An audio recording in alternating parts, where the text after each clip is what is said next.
जी ये हम आज रियाद में सनैया कदीम के इलाके में आए, जहाँ पर तकरीबन कम से कम 2-3 हज़ार दुकानें होंगी। ये ऑटो पार्ट की दुकान खुली हुई है अभी, वैसे जुम्मा होने की वजह से काफ़ी बंद है।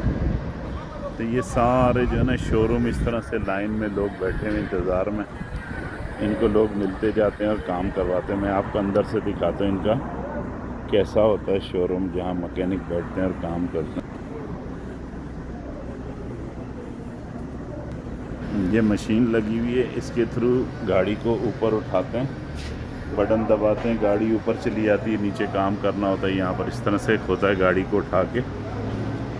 बाकी नीचे सुरंग भी बनी होती है, उसमें भी जाके लोग काम करते हैं। ये सामने ऑफिस बना हुआ है। ये गाड़ियाँ इतने बड़े शोरूम में, मतलब वर्कशॉप में, सॉरी शोरूम नहीं है, वर्कशॉप है।